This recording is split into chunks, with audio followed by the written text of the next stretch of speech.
Thunder's Mouth Theatre presents Am I Old Yet? Except that I'm still presenting this new occasional series of interviews with friends and colleagues of mine. And I'm calling it Are You Old Yet? Hence, I've also changed the theme music. I suddenly remembered this song of mine. Never mind. My guest this week is Colin Watts, a stalwart of the poetry scene here in Liverpool. Colin has semi-adopted me, I think. He and his wife Ingrid, they've been very kind to me and really supported me and my poetry over the last few years. Colin has had a most really interesting life, and we got to chat about it and tell me a little bit about how he and Ingrid met, their journeys overseas, and his writing experience of writing.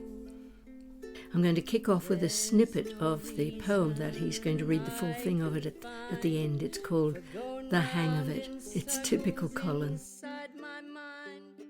Maybe one day I shall get the hang of it, the mild and bitter, sweet and sour tang of it, the Cupid's bow and arrow boomerang of it, the why you never wrote and never rang of it. Okay, let's have a natter. Okay. You up for a natter, Colin?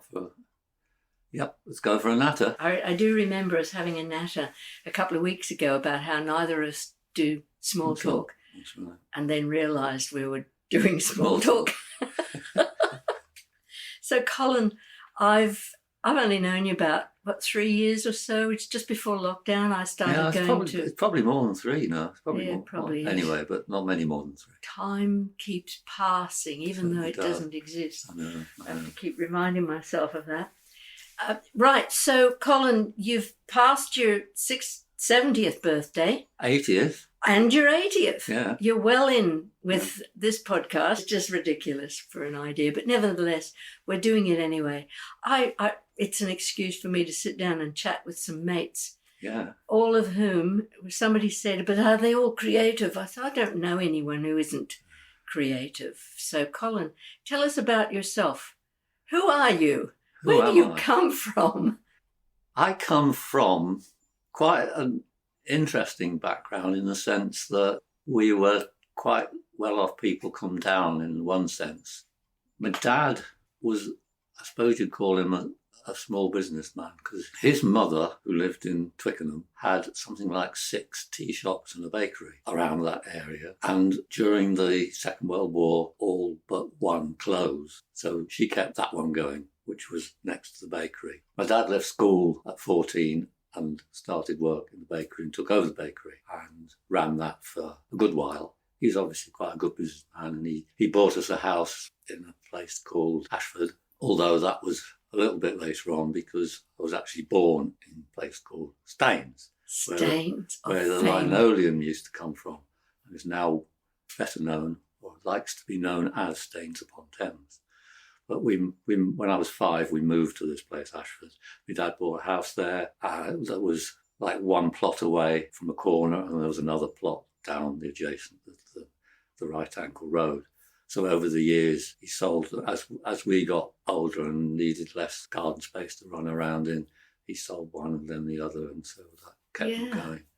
I grew up, obviously, being reasonably comfortable, and I got into grammar school first at 11, and then at the age of 13, when my parents decided that I needed to lose my Middlesex accent, I got a scholarship to a public school on the outskirts of London called Mill Hill. Yeah. And for our Australian listeners, that means a private school. It's a private school. Yes, exactly. You know, and all that went with that. I think I was fairly lucky there because I certainly wasn't coming from a posh background. So unfortunately, I didn't have to fight my way physically because I had quite a good tongue in my head and I could make people laugh. Yeah. So I survived that way. Away with words. Away with words, yeah. Which you still have. Yeah, I think so. Obviously, I think that's what got me through, really. Yeah. Because I think me and my mate Dave Brown, we were the only 2 in our year to not be given any positions of responsibility at all, like monitors or prefects or whatever they used to call them. So we were very proud of that. Oh, so you should be. Yeah. And Yeah.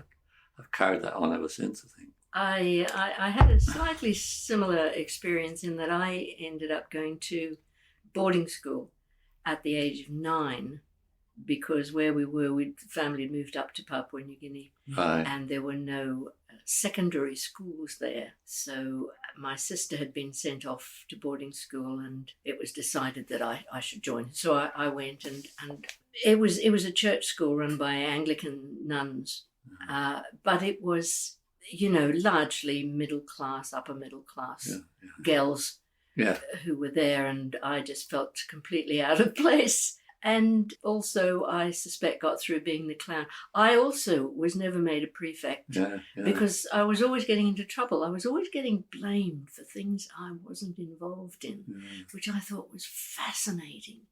Why did these people, the teachers and the nuns, think that I was capable of leading? They told me I was a leader. Yeah. And nothing to do with class at all. Nothing to do with class, no. And I had been nowhere near these, nefarious activities that these girls had been getting up to, leaping over the fence at midnight. But anyway, so that was my boarding school story. Yeah.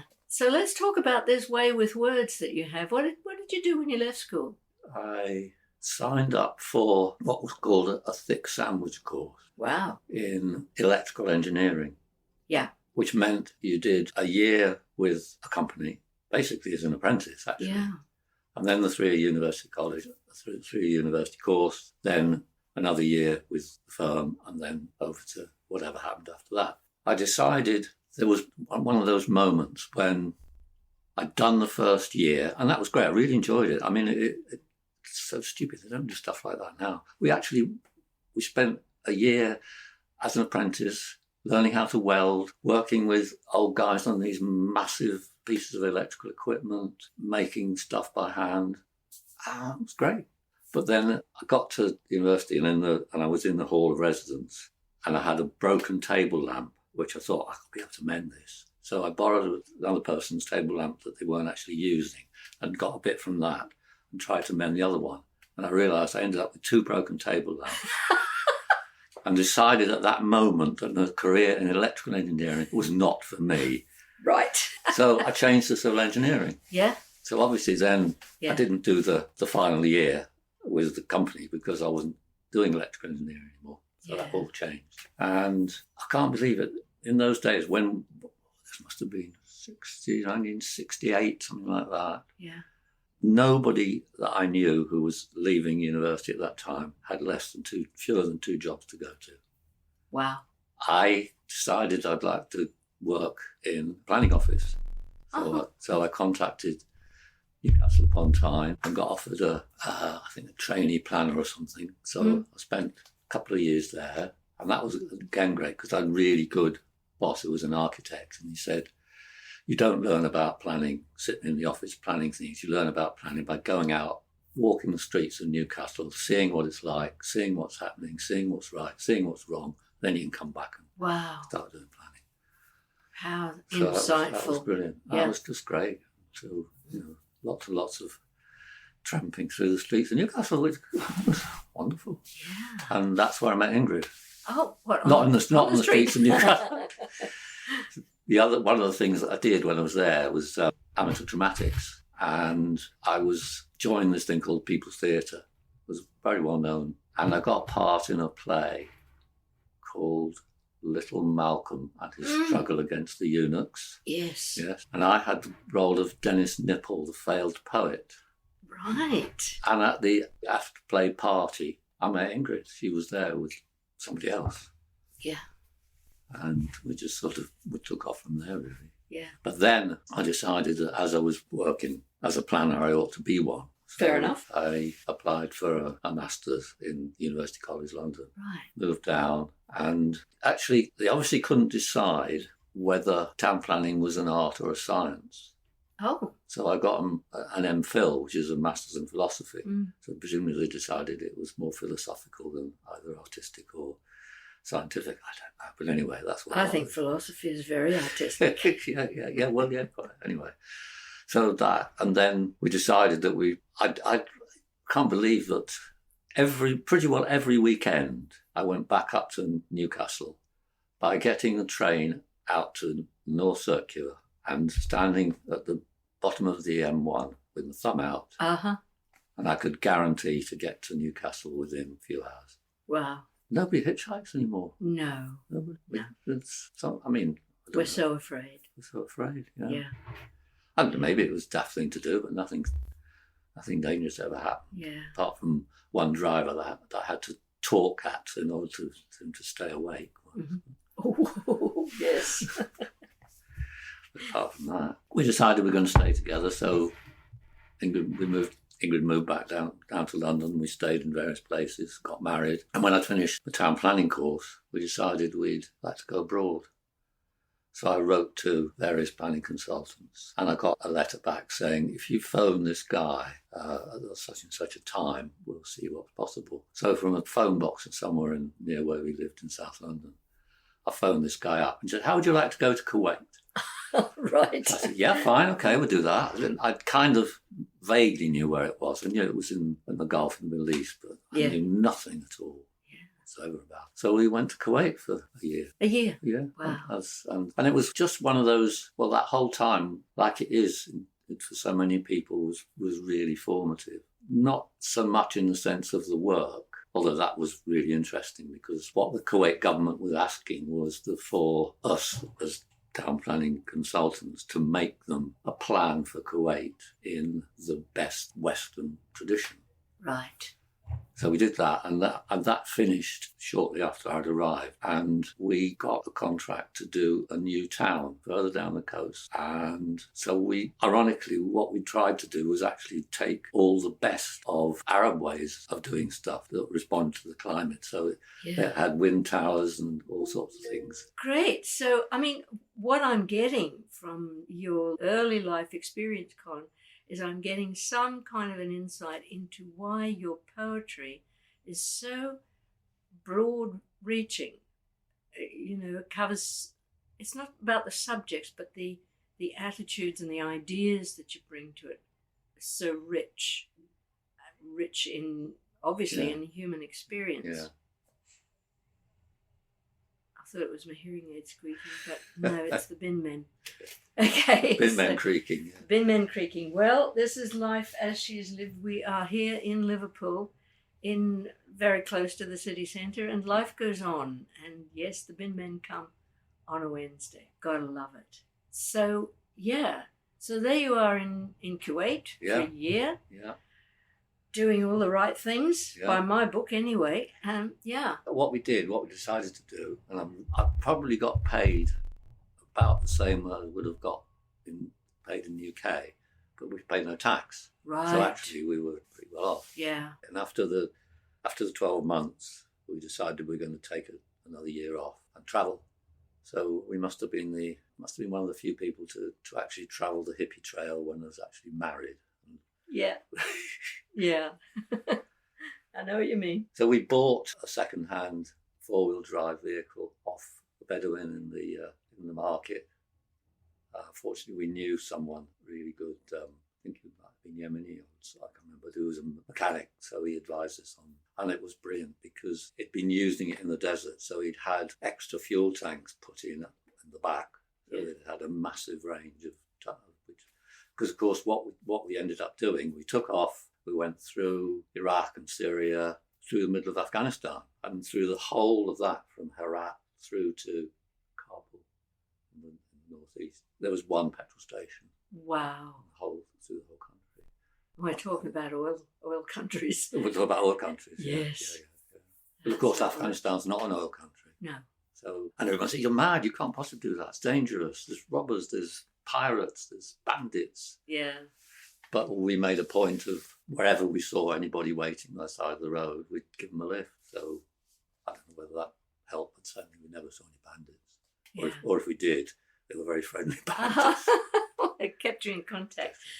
That's okay. So off for yet another year. Yeah, another year, and moved on. Went to Nepal. And that was an interesting time because that was when the first Pakistan-India war started while we were there. Yeah. We planned to go to what was then Calcutta, but couldn't go because of the war, but nobody knew about it. Apparently, when the announcement was made, the Crown Prince of Nepal was going through the middle of Kathmandu on an elephant. So they had to take the power lines down in order because of the height of the elephant. And nobody knew that. I'm sure that's apocryphal, but it's still it's a good story, isn't it? Yeah. So we carried on through India. We saw troop movements on the main roads, and then got a boat back to Kuwait after that. After the year, Ingrid came back to England for her brother's wedding. I stayed on to sort our affairs out, and again came back overland most of the way. Yeah. And so then we were back in the UK. Yeah. Oof. Oh wow, what a change, eh? What a change. And I'm sure you're right that it's that breadth of experience that was absolutely formative. Question that pops into my mind, because I'm doing a lot of this thinking back at the moment, comes and goes, but how do you feel about going back and revisiting life before, whatever, your childhood memories and that kind of thing? I don't know. I don't do it very much. No. Interestingly, physically, there's one thing I would like to do, because the town that we designed in Kuwait never got built. Oh. Until I heard, I don't even know how I heard, about 10 years ago that they went ahead with it. So goodness. 30 or so years after the original plans. Yeah. They've actually built it. They've built it. The Writing on the Wall event that I went to last night, the poet Sean Street there, and for purposes of people, it was a really interesting event, because it was poetry mixed, poetry supported by a really good musician on the guitar, on work that he'd written beforehand in order to, when he'd been reading the poems. But many of the poems were about Sean's childhood experiences, but formed, made into a poetic form, and very moving. A lot of it was really good. Yeah. So, but it's not. Occasionally, I've written things about what happened, but not a lot. No.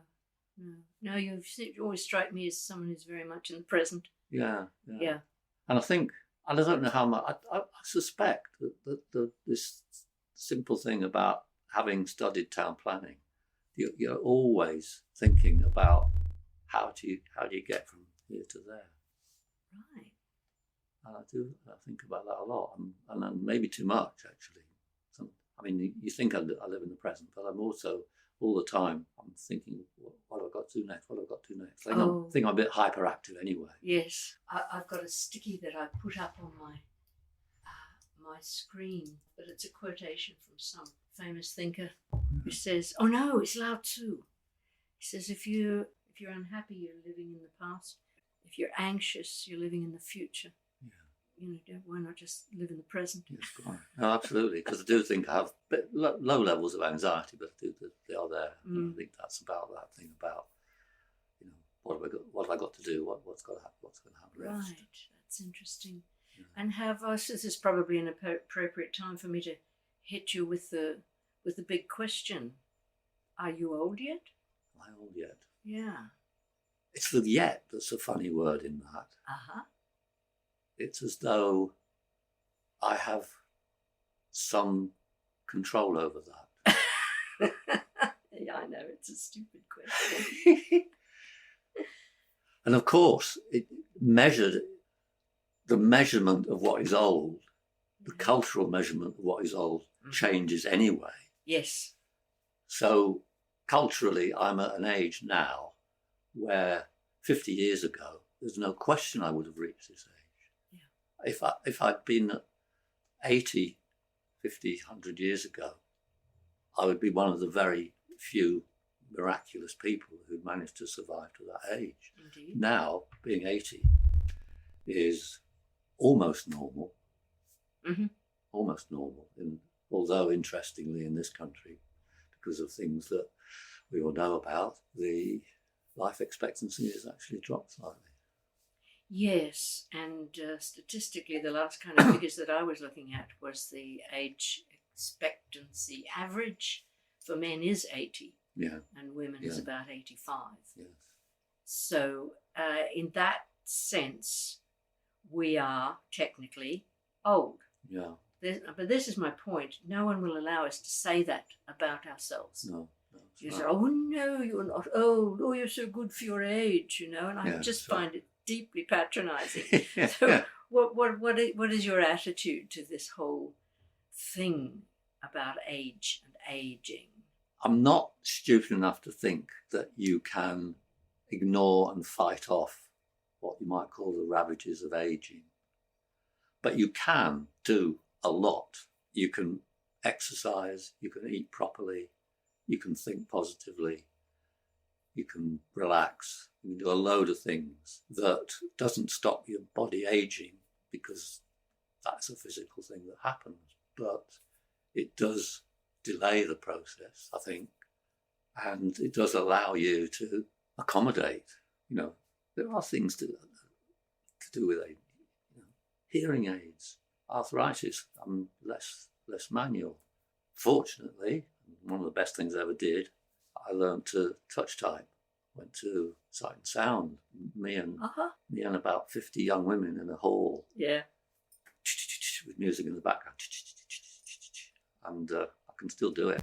And the good thing about touch type, and this is interesting, I don't know, it's a bit of an aside, but apparently keyboards were designed, typewriter keyboards were designed, and they to slow people down. So that's been great. Yeah. And great for the writing. Absolutely. So when did you start writing poetry in particular? Or was there other stuff that you were writing before? Yes.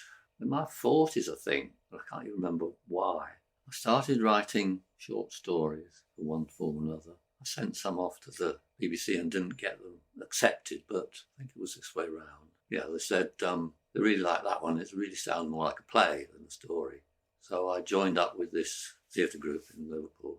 We were in Liverpool by this stage, called Network Theatre, and did some writing for them, had a few plays on and off, met a few people who also wrote poetry, and I think I sort of got into poetry that way. Right. Have you published? With poetry? Poetry. Yeah. Yes. I've had a couple of pamphlets and 2 collections, but nothing for 10 or more years now, because I decided, rightly or wrongly, that I would get back into writing short stories about 10 years ago. Okay. And I did. It was fairly successful. I got quite a few. I didn't have a book published, but I had a lot of stories published online and in magazines. And then I thought back to poetry about 4 years ago, and it didn't really happen.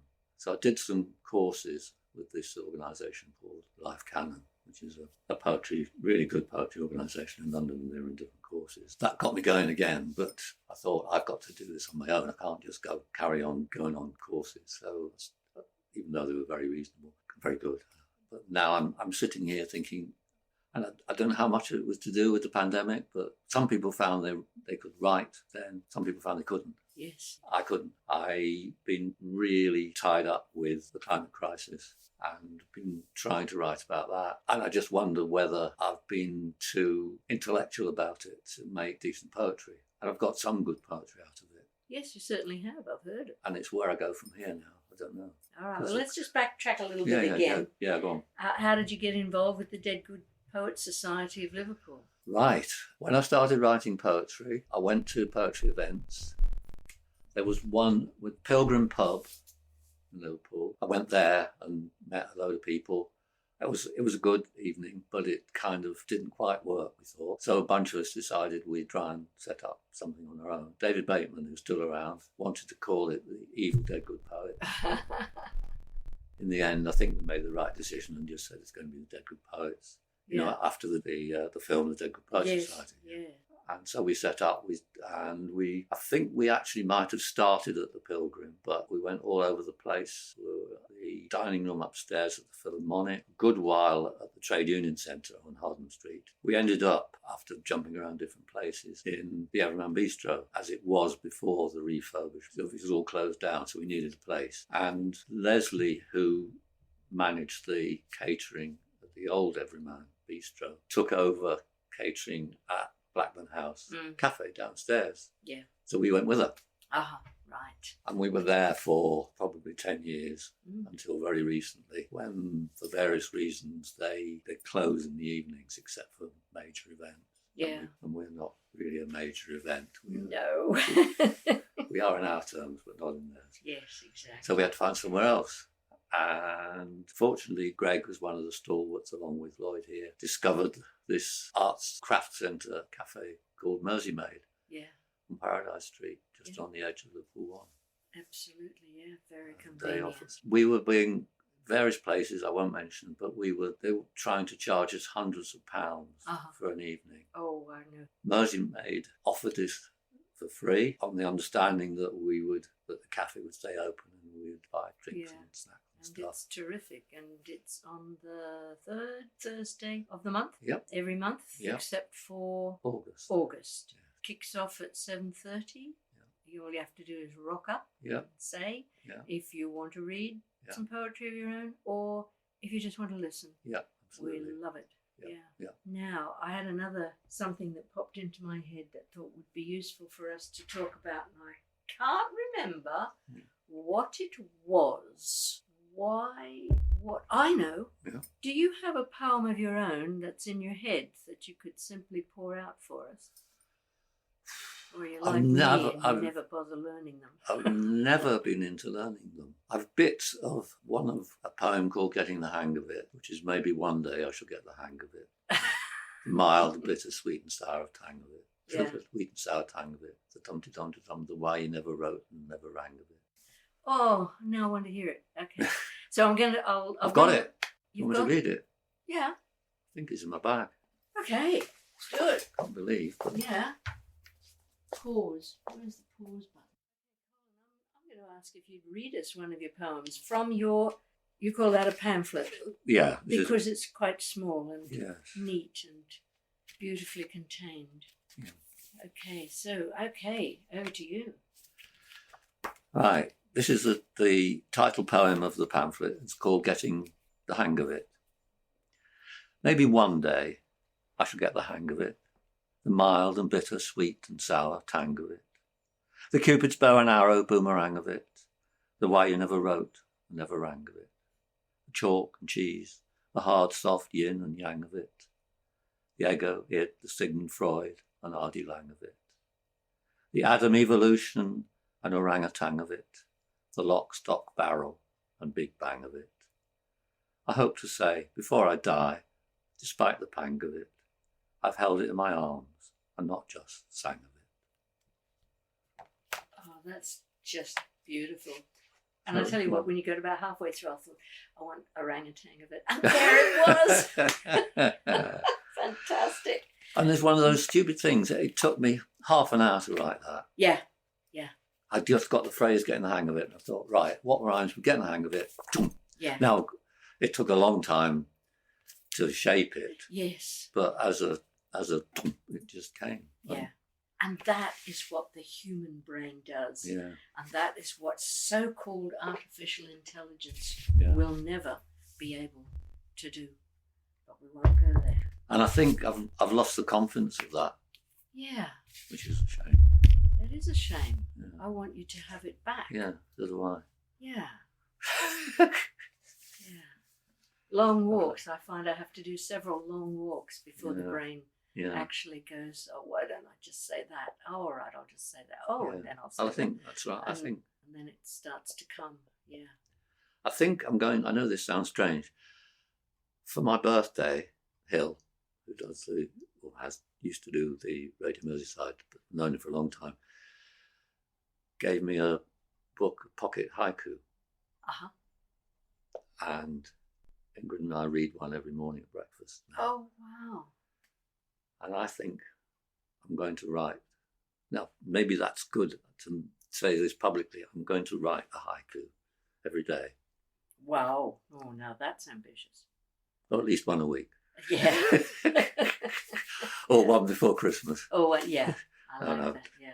I do find, as you know, I hate it when you say, the theme of next week's meeting. Oh, I know, yeah. Oh, I don't want to write to a theme. But actually, when I force myself to just get on with it and have a go, something always happens. Yeah, well, when we said, right, well, the theme for next time, it must have been at the end of 2022, would have been limericks for the year. Yes. And so I did 3, you did 3. I did at least 3. You did at least 3. Turned it into a song with a chorus. Right. I'm going to be performing it tonight up at Beeswing. Oh, yeah. Yeah, and I've done another 3 for 2023, which I had to warp because, as you know, my gripe with having to start with the line in the year of 2022, as it was. Yeah. 23. It doesn't scan No. properly. No, it doesn't. So you just have to live with the